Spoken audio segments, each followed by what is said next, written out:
Welcome back, everyone, to another Evrand Recap. Last time we heard what happened as the party was joined by Reverence, a tiefling replacing Sean's old character Oz.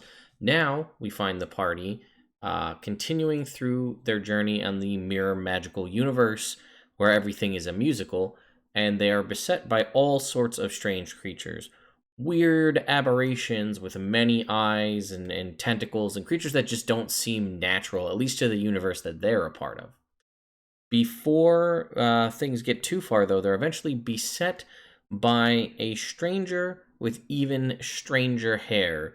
Long, spiky, yellow and black. And since this is just a quick recap, Yami Yugi from Yu-Gi-Oh! Basically shows up and challenges the party, as you can imagine, I'm sure, to a duel. The party is given an option of who will challenge him. Rev decides to take the challenge. And then actually in the game, we played out a one-round match of Yu-Gi-Oh! Sean and I with decks that I had built that were themed for each of the characters. Reverence ended up winning. For some reason, we decided to call the game Not Important O, was the name they dubbed it. But anyway, they defeated this stranger who banished them to the Shadow Realm, which in turn actually sent them back to the realm they were originally from. They continued on their journey to make it to Gowager to see what they could find out. What was left behind in the wreckage? Can they gain any more information? And they find a completely desolate town, bodies everywhere, characters that they knew have fallen, and what was the strangest thing was kind of on a cross as a sort of an example to the entire town was the creature that Wave had freed from the sarcophagus, the one that they ran from, the supposed scourge of Gowager, was there, hung up on a cross, dead, life having been drained from it, so the party exceptionally confused as to what's going on. So they decide to set off like they had originally through the harsh hills again to make their way back to Concoryd.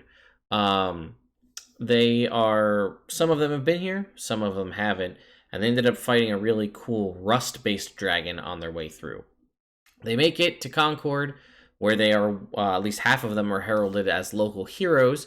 They meet some friendly faces and decide what they're going to do, what their best path is, to get them over to the area of the Challenge River where they believe the Scourge to be.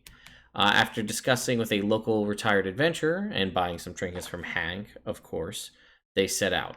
As they're heading their way, they're going to visit to the north to go to the Squirrel Folk and try to traverse through the World Tree to make their way where they need to go. While they're traveling through, Wave receives a message from one of his gods telling him that his efforts, well, Ilmater specifically, his efforts and aid are needed in the south.